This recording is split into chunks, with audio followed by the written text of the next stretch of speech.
President Donald J.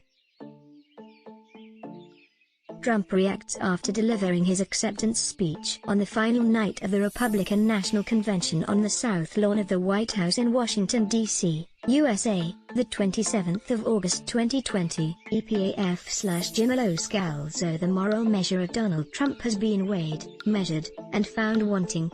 But even if he goes, rebuilding the wreckage will be hard work. First published in DM 168 in a little more than 2 months, the end of Donald Trump's carnage may be at hand, replaced by a more normal, more rational administration. But in spite of everything that has occurred since 2016, Trump may yet win a second term. If it is the latter, however, Americans will witness the ever deeper degradation of American life, politics, and the nation's reputation in the eyes of the world. Display adverts. Since becoming president, Trump has eviscerated a generation's worth of improving environmental protection, and devastated the political landscape, turning every conceivable element of government into a series of rewards and punishments. It has been rewards to family, friends, and the corporate rich, including some massive tax cuts, and punishments for all those with less leverage. Despite being the grandson of an immigrant and husband of another, his immigration policies are deeply stained with anti-foreigner racism, most especially towards those whose faith or national origin bears links to Islam, or towards small children, placed in cages. And of course, there has been that fraudulent canard that Mexico would pay for a border wall to keep Hispanic gangs from desecrating the nation's suburbs. Dealing with longtime allies, it has been years of hectoring, threats, and insults. Whenever it was not about unfair trade, it was those embarrassing, angry sulks about those governments failing to spend enough on collective security and defense. By now, foreign democratic leaders can barely stand to even meet him in international meetings. But to the nation's strategic opponents, it has been tragically different. There has been unconscionable obeisance towards Vladimir Putin, without regard for the nation's security. With North Korea's authoritarian leader, it has been an exchange of love letters, even as Kim Jong-un's nuclear ambitions continue without let-up. With his eccentric, dangerously personalized style of diplomacy, he has plunged ahead.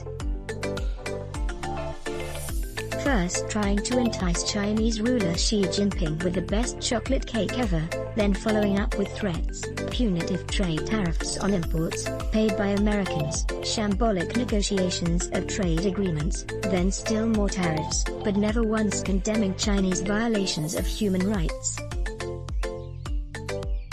But his impact on America's own national spirit has been more corrosive still. This president employs the language of a neighborhood bully bent on bludgeoning into submission anyone who disagrees with his views. He is a man who revels in dividing and belittling, rather than uniting. Yes, of course, prior presidents used obnoxious obscenities in private. But they understood a president's public utterances must reflect the truth. Presidents must lead, console, and inspire, rather than mock, denigrate, or insult. Instead, Trump's words defile the national conversation. Worse, his strident attacks on those he disagrees with, or where he seeks political advantage through such attacks, have encouraged acolytes with even less of a moral compass than the president has, to carry out acts of violence and brutality, even as he reassures them they are very fine people. By now outrage is piling up so high it is almost impossible to keep track of, or even maintain a sense of outrage over them. By now, Trump's effort to enlist the president of Ukraine in a political fishing expedition against his likely rival for the 2020 election seems like the faint afterglow of streaking meteor. While this president's moral vacuity and inability to lead has been on display over this past several weeks, everything up to now has been pointing towards this moment.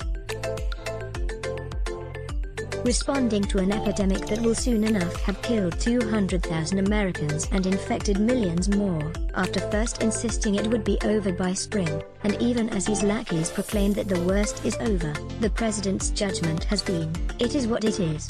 For this president, COVID-19 has been like an infestation of mosquitoes, rather than a plague that has precipitated an economic catastrophe rivaling the Great Depression. Rather than relying upon science and epidemiology, the president has spent months insisting it has all been the fault of China, hinting they might even have created it in the service of improving his electoral chances in 2020.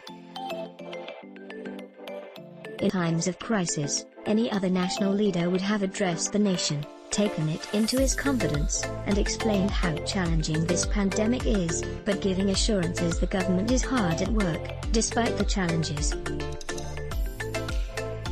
Instead, Americans heard recommendations to take drugs useless for this disease, or to inject themselves with household bleach. But it is in dealing with America's current racial agonies that this president has shown the most appalling aspects of his character. In the face of public outrage over killings of unarmed black men in cities across the country by local police forces, the president has been AWOL on the causes of this discord, anger, and hurt, let alone any effort to lead the nation towards comity. Instead, there have been the chants of law and order and threats to send the army into any city affected by demonstrations and marches. In a kind of demonstration project, he ordered federal corrections officers, wearing camouflage gear, into Portland, heightening the discord. And then there was Lafayette Square. In a park across from the White House and in nearby streets, his gendarmes cleared the area so the president could pose in front of a church, scowl pasted on his face and Bible in hand, as if he was an avenging angel. In response to ensuing national outrage, military commanders disassociated themselves with this, as if to say, President Trump, you are on your own on this one. Sadly, he is not on his own. Everything he does or says spins yet more of the nation's gold into dross. That is bizarre alchemy, but reversing this and rebuilding a nation's sense of justice, decency, and honor will be so much harder to accomplish, now that Donald Trump has done his damnedest.